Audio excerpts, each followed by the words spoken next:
Welcome to the Archetypal Mosaic. This is Mikhail Tank.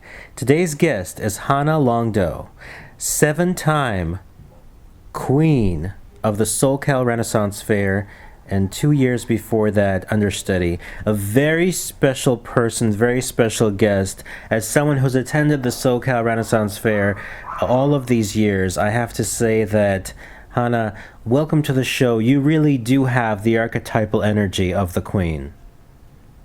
Well, thank you. Thank you very much, Mikhail. If you can please begin by telling the audience about your background, your youth, and what connects you to the interest of maybe England and just the Queen itself.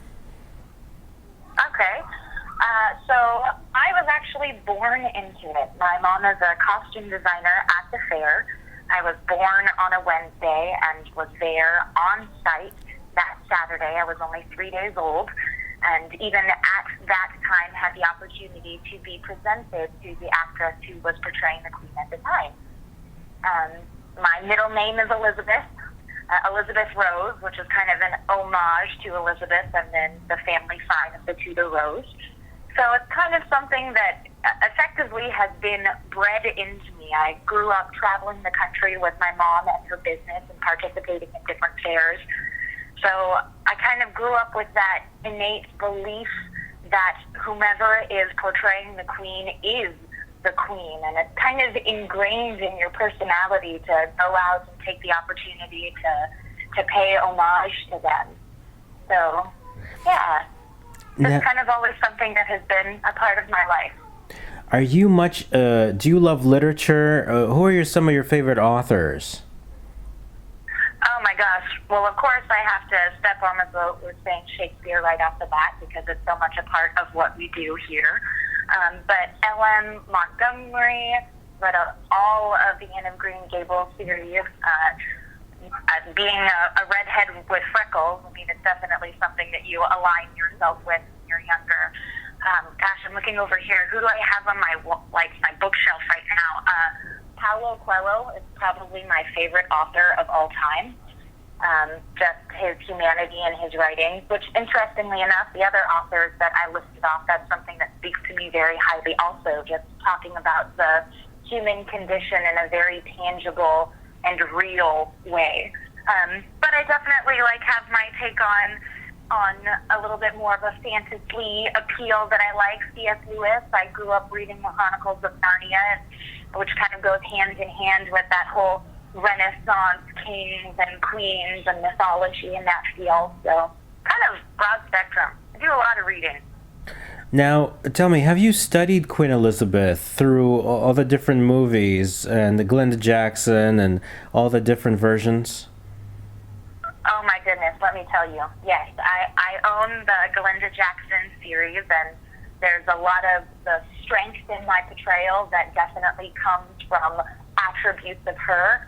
But I have to say that my favorite version of all time is the one that has Tom Hardy as Robert Dudley. It's Elizabeth I, the Virgin Queen. And it's also another BBC version, probably done, I would say, almost 10 years ago now. And it's just remarkable. There's a level of, again, humanity in the Elizabeth adaptation there that is just really nice. But it's kind of interesting because there's not that there isn't as large of a level of discrepancy when you're reading about the history, but all of the movies and all of the mini-series adaptations definitely take some liberties with their adaptation of the history, we'll say. And who portrays the Queen in the Tom Hardy biopic? The Tom Hardy one is, what is her name? Hold on, let's see. Anne-Marie Duff. Okay. And was she really good? She's brilliant. Mm-hmm. She's brilliant. One of the reasons why I appreciate it so much is much like with the Kate Blanchett original Elizabeth, mm-hmm. It starts with her before she's queen. So you kind of get a little bit of that youthful buildup. Mm-hmm. And because the version of Elizabeth that I play personally is so early in her reign, we're only 2 years in. She's only had the crown for 2 years. So most of the stuff that we know Elizabeth for, or that we think of for her in particular, hasn't even transpired yet because we're so early. And so that was one of the nice things about this particular version as well, because Anne Marie Duff and Tom Hardy do just such a brilliant job of creating the relationship between Lester and the Queen in the beginning. So Elizabeth is known as the Virgin Queen, never having taken a husband and projected even past that of never being involved with any men whatsoever in that regard. And it wasn't until watching the two of them on the screen that I ever believed that, hey, you know what?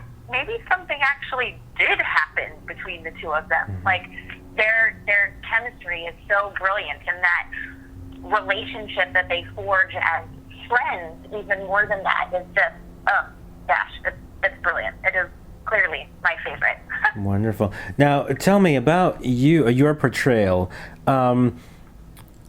First question comes to mind is, do you ever sweat because it's so hot and you have to wear all this makeup and costumes? Without a doubt, yes. It's just part of it. I mean, like, being in costume and being on stage and doing it, we're still human beings. So that's just a part of the environment, a part of what happens. Some days are definitely warmer than others. Our closing weekend this past year at the SoCal Renaissance Faire season was in the mid-90s. It was warm.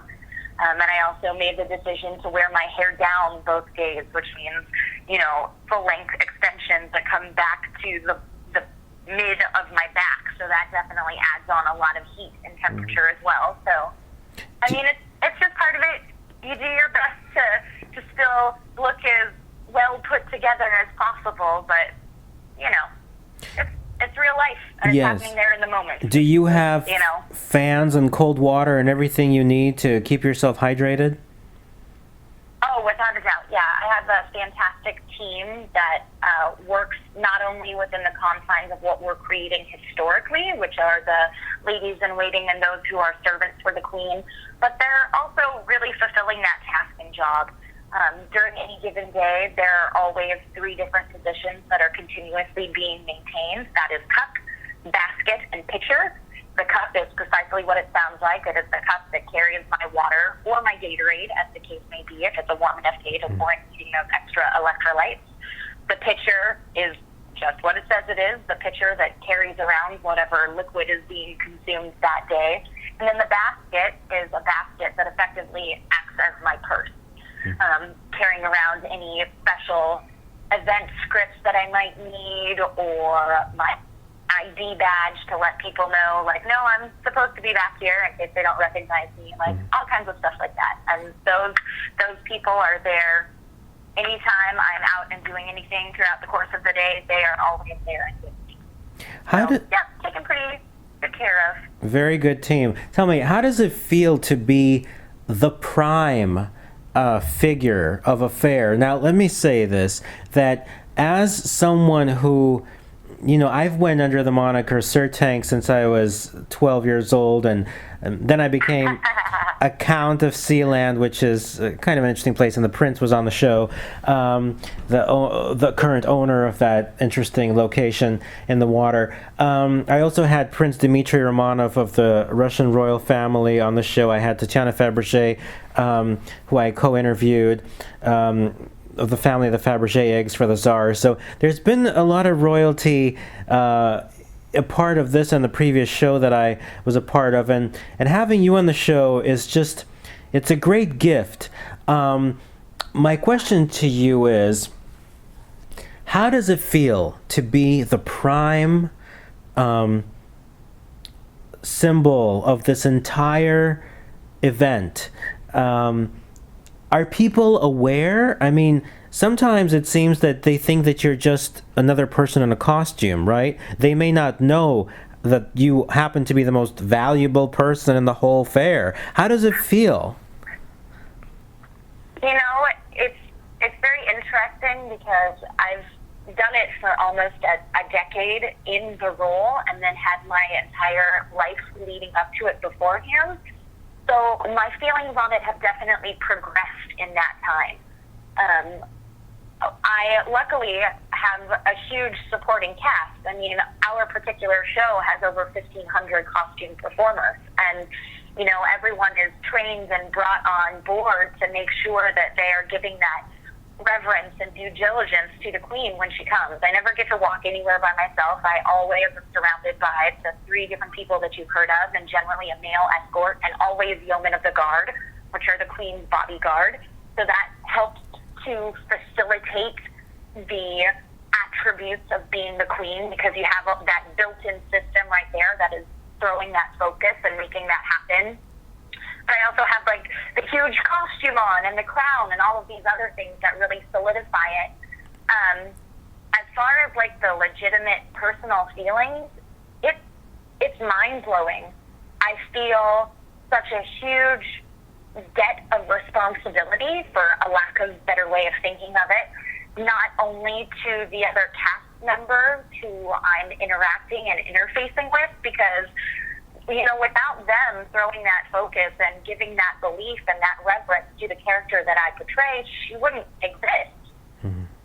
It's a very symbiotic relationship. Without their belief in it, then I wouldn't be able to do what I do. Mm-hmm. I think one of the most profound moments that I ever had with it, again, I grew up in this environment, being around it my entire life, and I think it was probably either my first or second season full-time as the queen, and I was sitting in, we do a series of different shows throughout the day that use our main players, the Lord Mayor of the town, Francis Drake, the queen, whomever the Lord Mayor is engaged with at the time.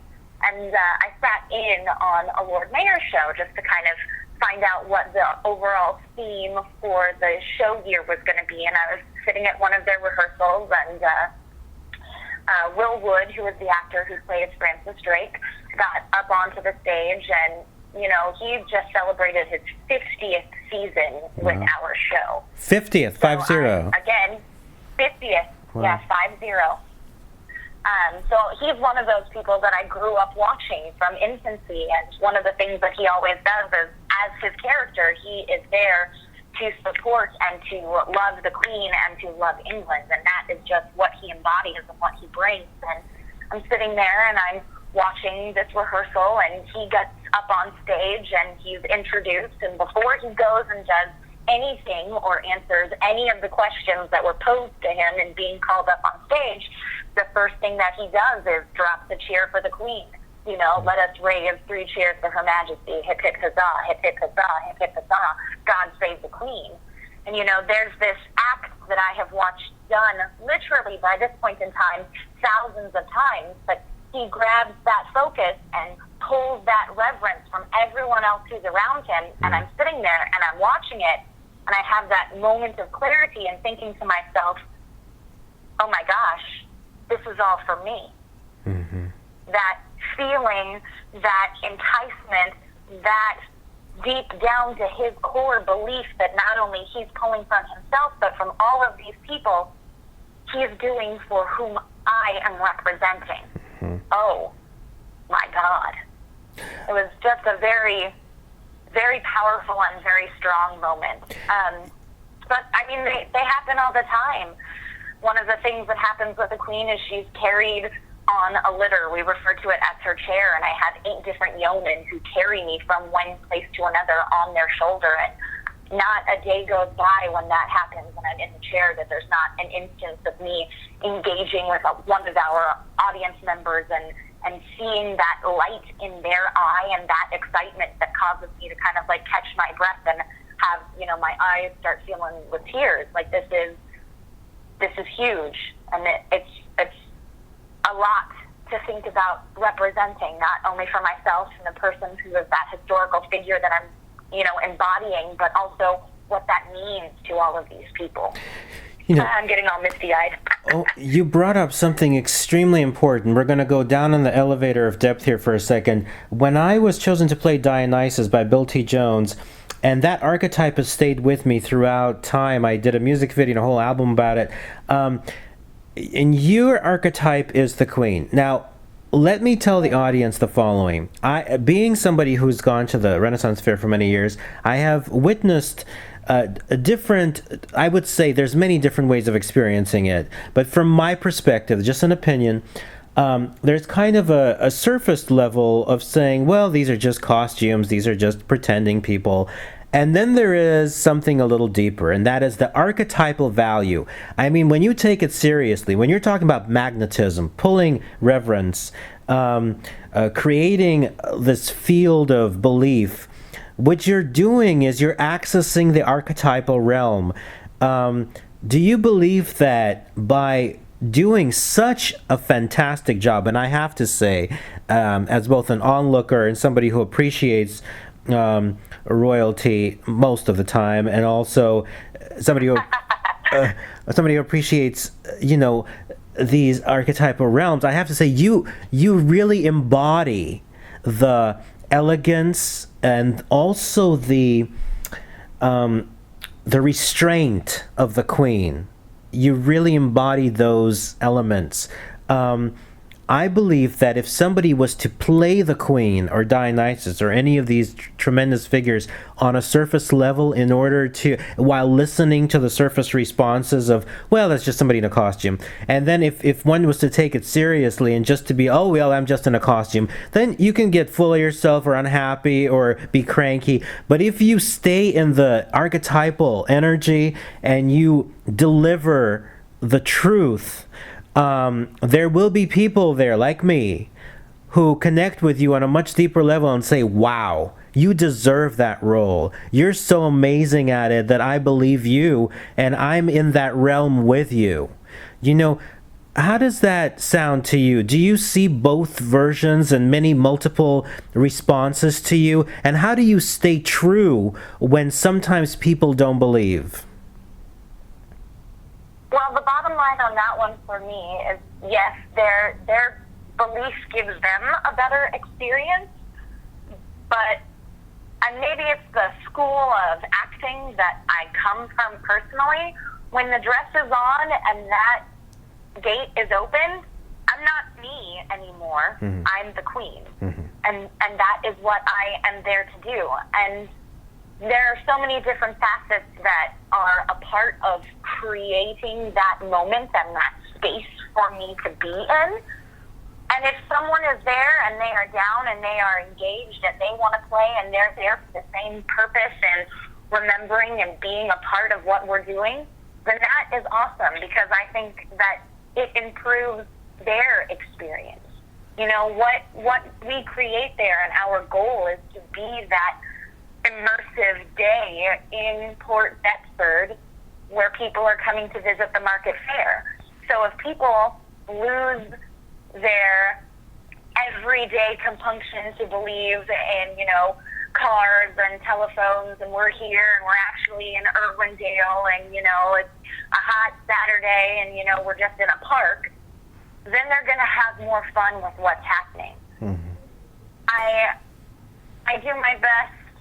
And luckily, from the feedback that I've gotten from, lots of different people, when I'm there, it's Elizabeth, and that is what is being represented, and that is what has come out to play, and the thought process and how I'm seeing things and interaging with different people and interacting, it's all going to be from her perspective, her point of view, how she's feeling, what's happening there, because that's who I am at that point, Do you believe that this realm of accessing the queen energy and becoming her, do you believe that you also, aside from accessing it and becoming it, that you also input your experiences, memories, and your portrayal into the archetypal realm?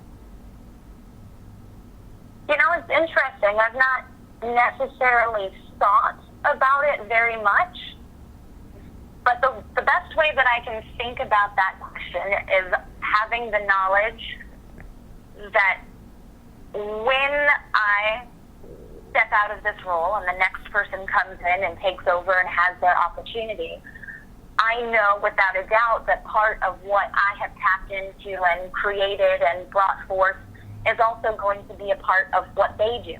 Mm-hmm. And the reason why I have this information is because I know that I've been so heavily influenced by my predecessors, mm-hmm. by the women that I have watched as I have grown up and seen their adaptation and their embodiment of the character. And it's very interesting because, you know, you talk about reading and research and finding out more about the history and the background. And, you know, we all have the same history that we get to go back and look at. We all have the same source material on this person who lived 500 and some odd years ago that we get to go back and pull from. Mm-hmm. So I think that, yes, it all starts to kind of intermingle. Now, one of the great things is having the opportunity to speak with other women who have gone forward and portrayed this character because, you know, one of the greatest questions that comes up is, okay, well, Elizabeth, the Virgin Queen, do you really believe that she was a virgin?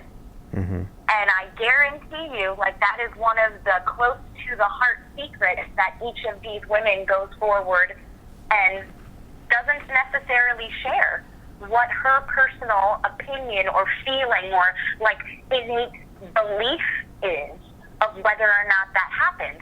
But it very clearly dictates how each of us goes out and presents ourselves in interaction. Mm-hmm.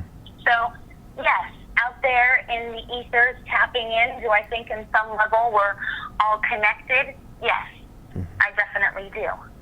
Now, tell us a little bit about how you got the part and how long it takes for you. What is your way of getting, costumed up and makeup? How early, like, do you have to get over there, or do you have it done at home, or how does that work?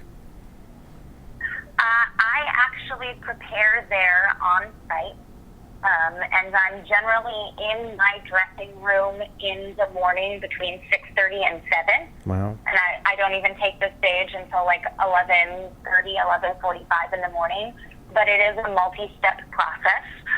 We are outside. It is environmental theater, which means, like, before anything else happens, you got to lather up the sunscreen and make sure that, you know, you're prepared and ready to go in that regard, especially being as fair-skinned as I am. Like, it's something that I definitely have to pay attention to. But it's a 3-step process. I'll get there in the morning and put on what we refer to as underpinning, which is like my boomers and my socks and my boots and that first layer of clothing, and then do all the sunscreen stuff, and then start in on my makeup. And I'm generally starting on that process. Takes about an hour to an hour and a half. And then after that, Christine Jones, who is the hairdresser who has been working on my hair for the past 5 to 6 years, will come over and we'll kind of make the decision on what style of hat we're going to be wearing that day. Are we wearing a little diadem or a full style crown, or are we going to wear a hat? Is it May Day or Mother's Day? Are we in a garland? And depending upon what the headwear choice is going to be, that will dictate what the style of hair is. And Christine is amazing. She crafts something brand new every single day. So depending upon what that headpiece is going to be and where it's going to sit, she'll just do a braid, or we'll do a base braid and then stitch in the extensions so that I can have long hair that's down. And then once that's done, we have an all-cast meeting, and so we'll go and we'll kind of figure out what the day is going to look like for everyone, if there's special stuff happening. And when that's done, then we'll finish up the last bit of hair process, and then we'll go into the costume itself, which is multifaceted and has many different layers. And I'm very lucky in the sense that I don't just have one dress. I have like 6 different dresses that I can choose from. So, of course, depending upon what hat we've chosen to wear that day or what headdress I'll be in, then we decide what dress goes along with that. And then I have my dresser, Michelle Fenema, who is also the artist who crafted all of the crowns that I am fortunate enough to wear.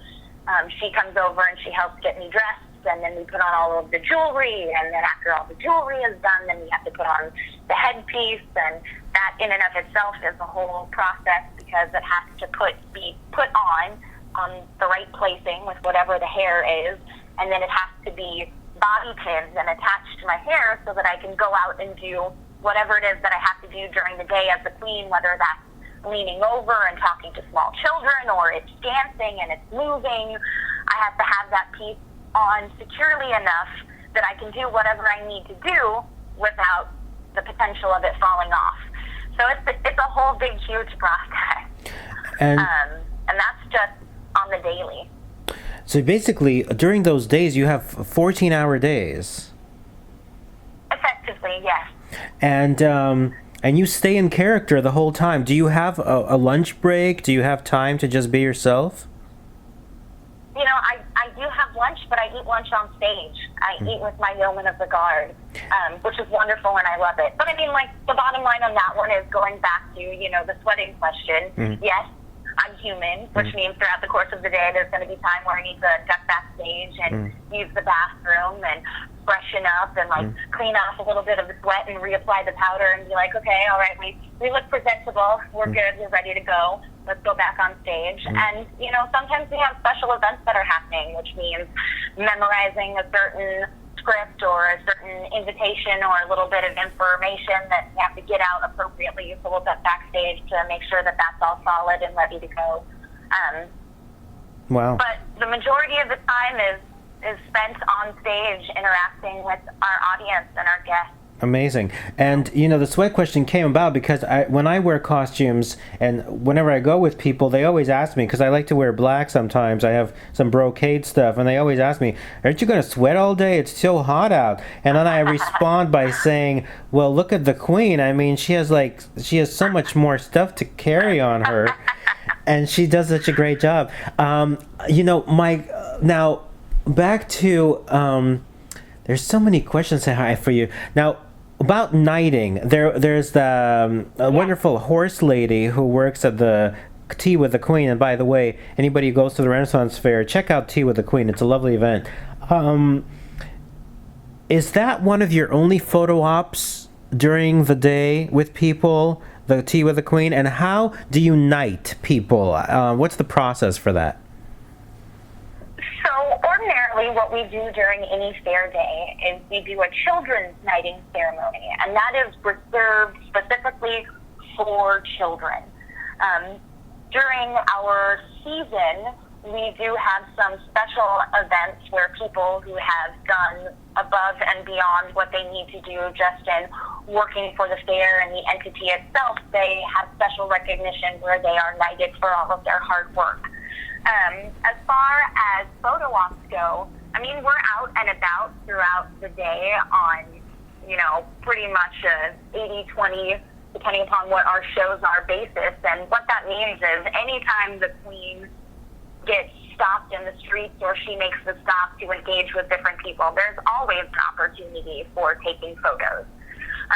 I don't really do any sit-down meet and greet per se. Because one of the things that in my personal experience and time on the throne, I found that once you sit down and you start, then you're kind of stuck there, and everyone, like, it turns into this big, huge queue, and you never have the opportunity to go out and engage with the other people that are there besides the one who have kind of started standing in line.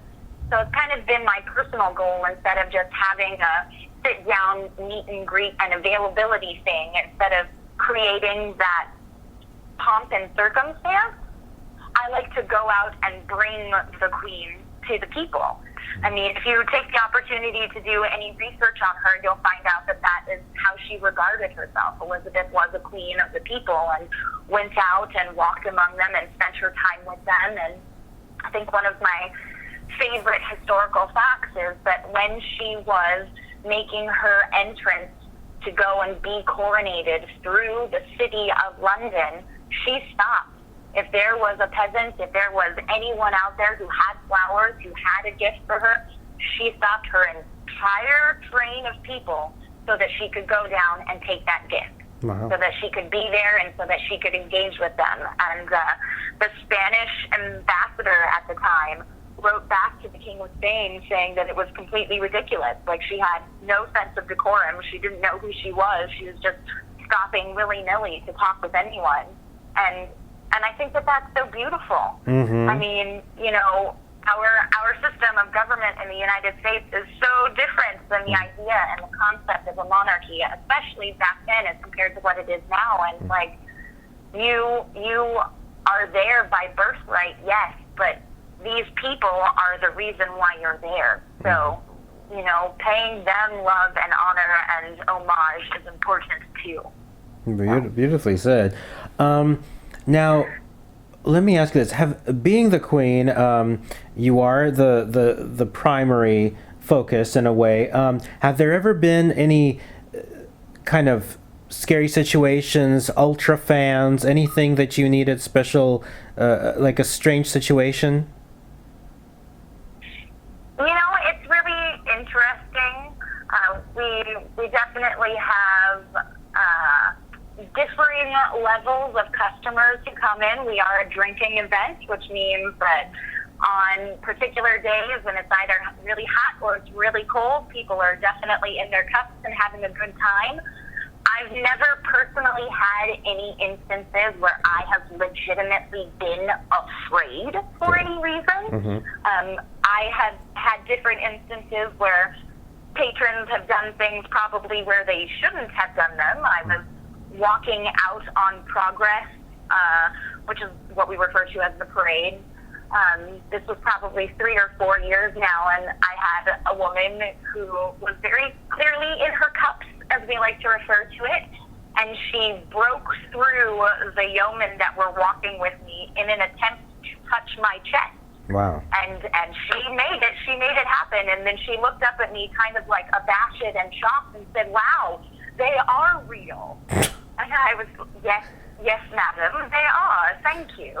And, you know, she was pushed back out of the parade, and we just kept going with what we were doing. So, I mean, not anything where I was afraid, but it was definitely a very funny circumstance. And now it's something that, you know, we laugh and joke about, like making the commentary backstage, oh, yeah, you know, they're real. I also had a guy in the food court. You know, I was out and about and doing my meet and greet and meeting the people, and I saw him from probably, you know, 20 yards away. And one of the things that I've personally become very adept at is kind of paying attention to absolutely everything that is happening around me. I refer to it as a stage manager skill, because before becoming the understudy, that's what I was doing at the fair, is being a stage manager. They kind of learn to be on top of and aware of everything that's happening. And I was standing there and I was talking to the people who were on duty at the time and kind of letting them know what my game plan was and where I wanted to go. And from about 20 feet away, I saw this guy, probably early to mid-30s. He was talking with his cohorts, the other people in his group, and he had a plastic sword, and he was like looking over at me, and like you could see the other people in his group kind of like starting to egg him on. And I'm, you know, talking to them and like looking and like, okay, what's going to happen here? Something's going to happen. And he pulled his sword up above his head and said, "Get the queen," and started charging at me with his sword. And so I kind of just puffed up my chest a little bit and stood there even taller and was essentially inadvertently, unapologetically kind of egging him on, like, okay, like if this is what you're going to do it, here we go. And so I kind of like feel everyone around me like inhale that sharp suck of breath, like, oh my gosh, what's going to happen? What are we going to do? And he like gets to right where I am, and I'm like staring him down, and he just turns back around. Wow. Like the yeomen are like, oh my gosh, what do we do? And all of the ladies, oh my gosh, what do we do? What do we do? Because, you know, we have security measures in place to keep stuff like this from happening, so that, you know, if anyone ever really does step out of line, security is called. They're not allowed to be there and participate anymore. This is something that collectively we're very on top of. But he turns around, and I'm just still staring at his back. Wow. Still staring at him as he walks back over to his group of friends. And the yeomen are like, do we need to go call security? Is everything okay? Is everything okay? I'm like, no, we're fine. Everything is acceptable. And he gets back to his group of friends, and I have still, like, even in addressing the people who are checking in with me, I have not broken where I am staring at him. Wow. He gets back to his group of friends, and they're, like, laughing and pointing and like, dude, she's pissed. And he turns around and he looks at me. He's like, I'm so sorry. I was just kidding. And I'm like, I don't think it was very funny, sir. And his friends are like, oh. And I'm like, perhaps next time you should think forward with your plan a little bit more.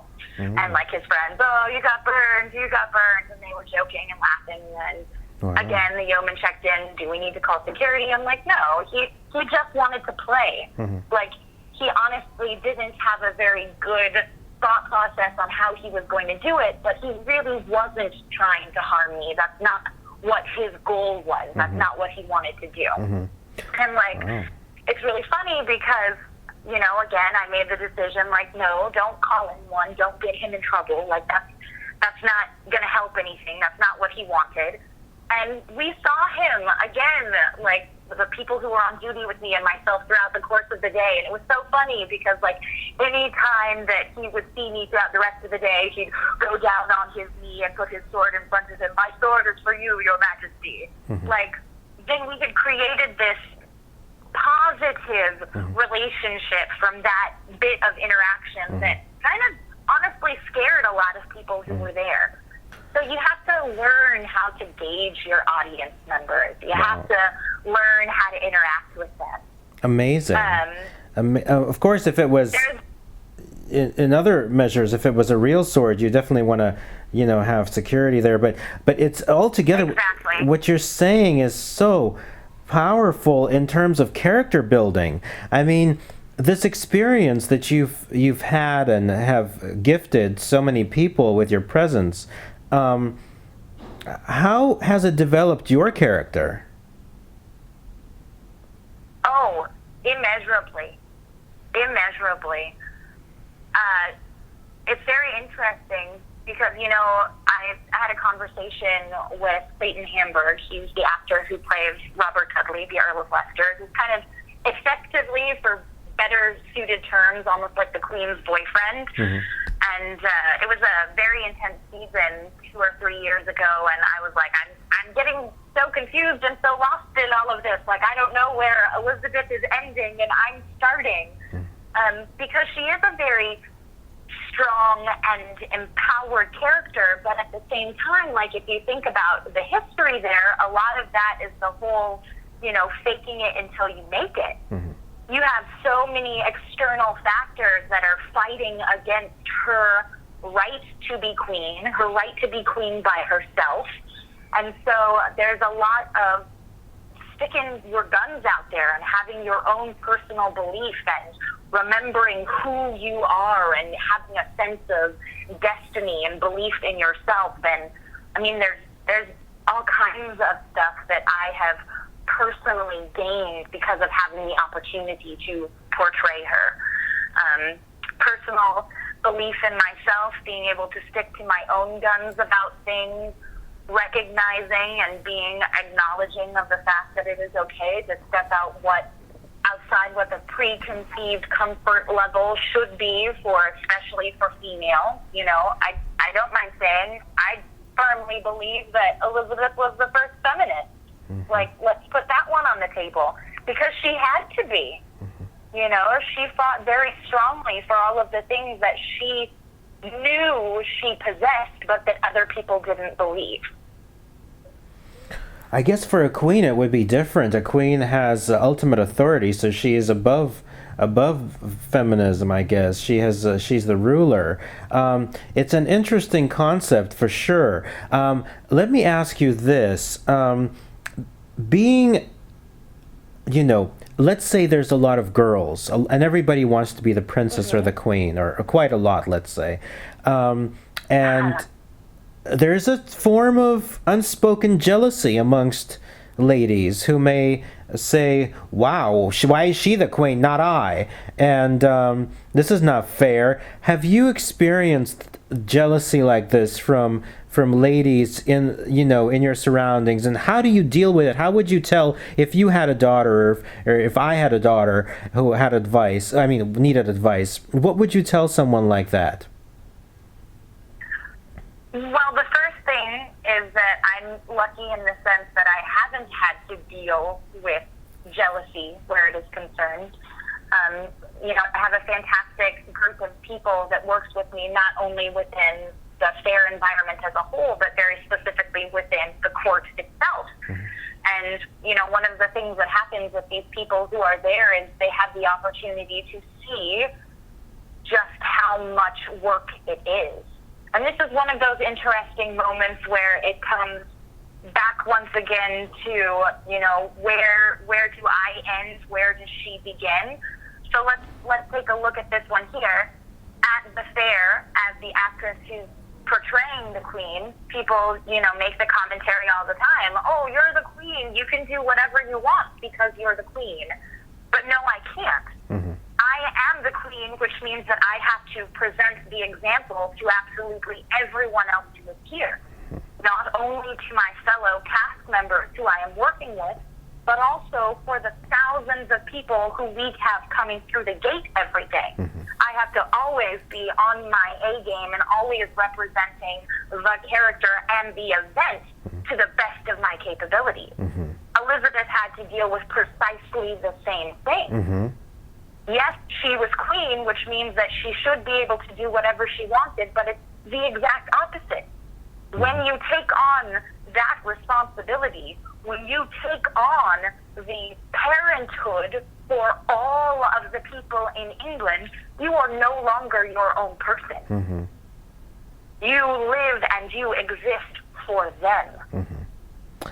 That's and true. So anyone who has any amount of jealousy or desire, that's the thing to point out to them.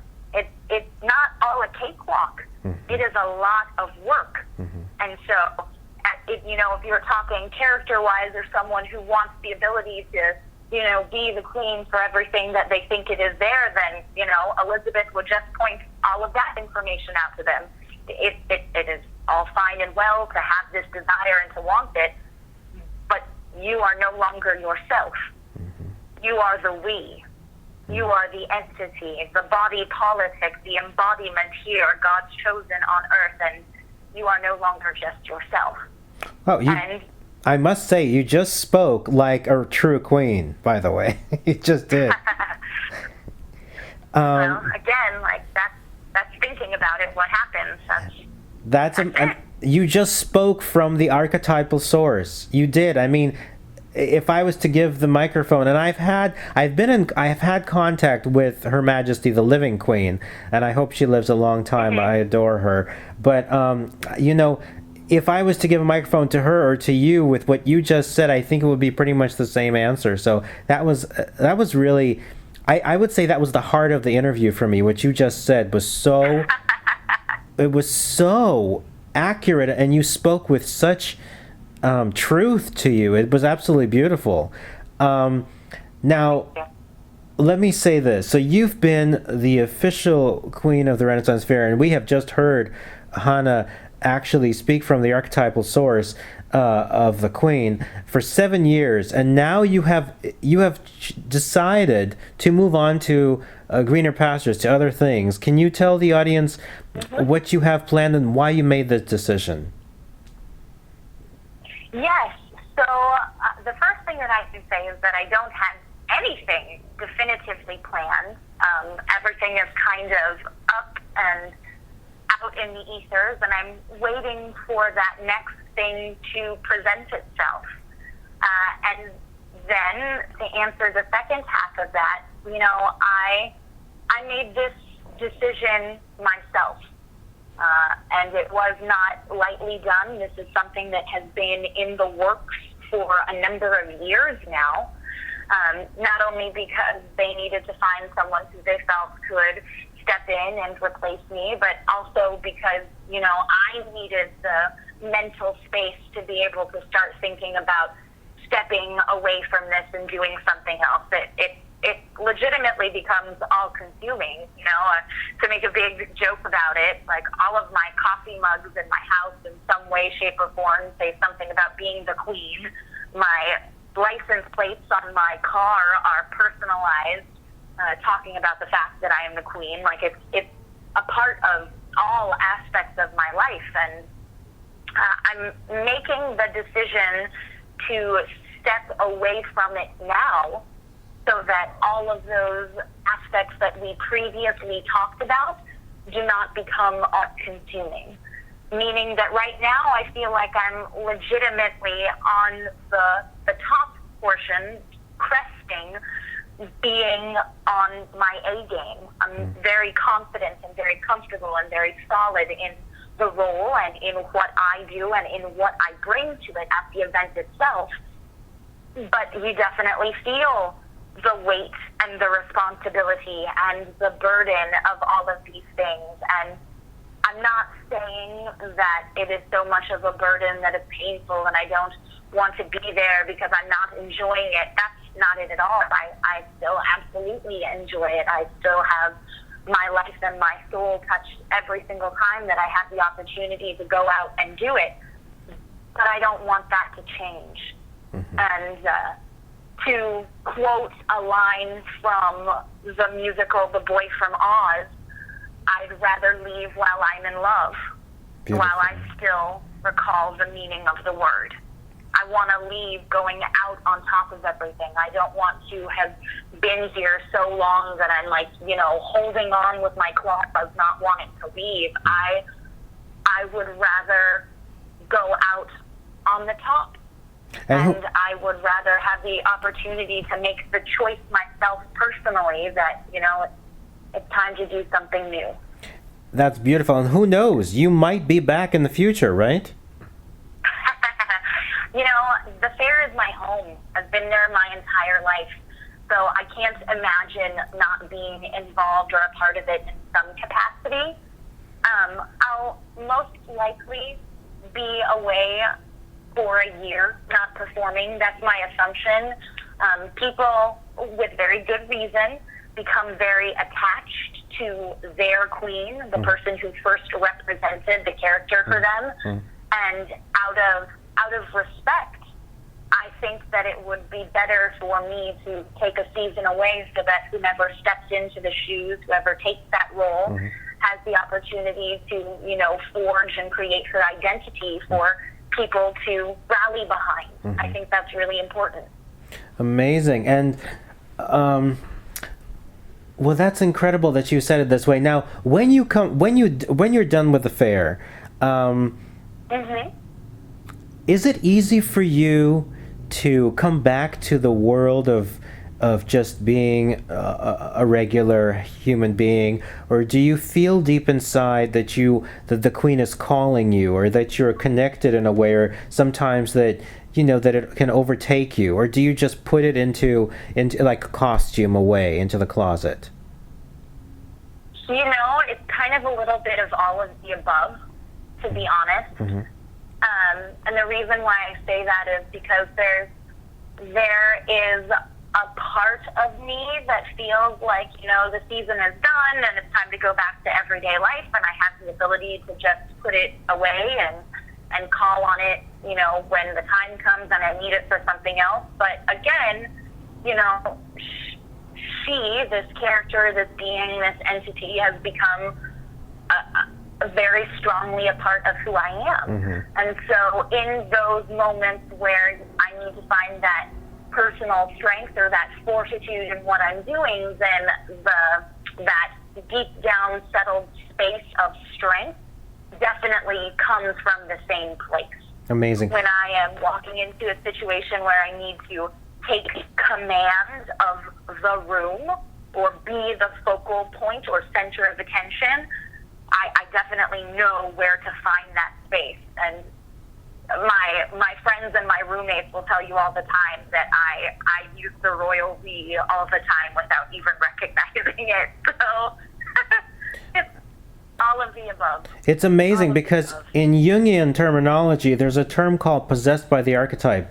You know, I've experienced that, and so have a lot of really good actors. I mean, we know from the Joker, Heath Ledger, to many other people, there's sometimes it's negative, sometimes it's very positive. It's just like medicine. I mean, you know, it can be great or not great. Of course, I'm not talking about real medicine. I'm talking about just like soul medicine. So, Sure. it's very powerful that it can be so beneficial, but sometimes it can overpower. But nonetheless, whatever you do, whether it's teach or gift people with your presence, I wish you just the most beautiful experiences, and I hope that you do come back at some point, or that the queen that you've created reemerges perhaps in a different medium, because you have done a very beautiful job at it.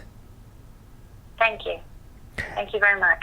And then, as a final question, let me ask you, as a talisman, if you'd like to share, you know, I, for example, like different stones for different purposes. I have a show about stones. Usually they have to be non-lab created. They have to be real and from nice places and stuff like that. Which stone or which talisman would you be comfortable sharing with the audience helps you contain and even more empower the energy of the queen? Oh gosh, let's see. You know, there are a lot of different pieces to it. And the reason why I say that is because, you know, as we talked about earlier, in the process of getting ready, there are many different layers that go towards making it happen. I wear a lot of different jewelry on any given day, and many of the different pieces were gifted to the queen. They were pieces that were given by people that not only love that character and that identity, but also who love me personally. One of them in particular that I still have was the first piece of jewelry that was ever given to me when I took over the role. I actually have two of them. The first one is an enamel Tudor rose necklace that was given to me by the writer and producer David Patrick Taylor. And he and I, we worked on an original musical that he wrote. And he was actually the one who encouraged me to go and audition for the role of the queen. And he gave me that necklace before I went in and had my audition. So it kind of became my good luck talisman. Mm-hmm. And, you know, I've had it this decade since then. And I actually spent a lot of time wearing it this past season because it seemed very fitting to me, since it was there at the beginning, to once again wear it at the end. And the other piece that I wore this season, very particularly chosen, is a necklace that was given to me by Frida Paris Jones. And she's now passed away, but she was the costume designer who headed up the costume department for the fair for many, many years, and is actually the creator of both the purple gown with the very ornate and beautiful ruff that I wear, and also the gold and red gown. And when I went to her house for my first costume fitting, I was 20 years old at the time, and they were trying to find what dress they would put me in as the understudy, and they put me in a dress that we no longer have in circulation out here at this fair, a beautiful lavender dress.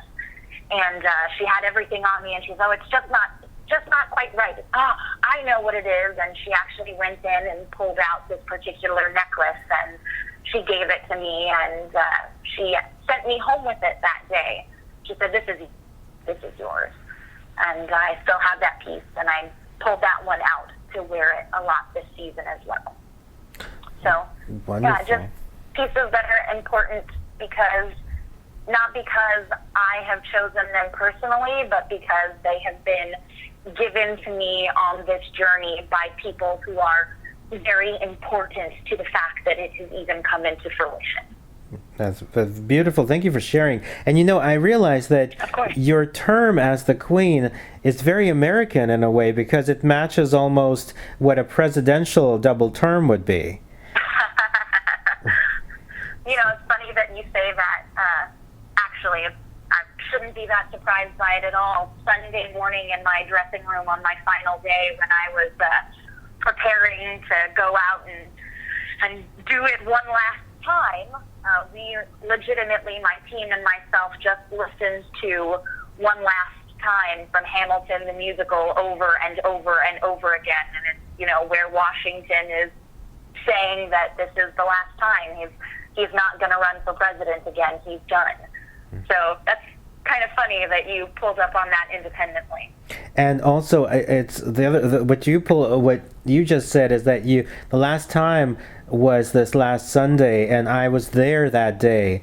You were, yes. And so it was a true pleasure to be, a part of the fair. I think everything went so smoothly and beautifully. My favorite Jewelry by Dowd, is there. Yes. Isn't he exquisite, what he makes?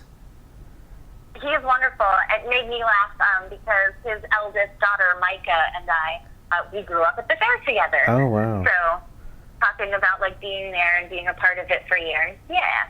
Amazing. Well, thank you so much for being on the Archetypal Mosaic. Again, whatever you choose to do, may the Queen be with you. Thank you very much.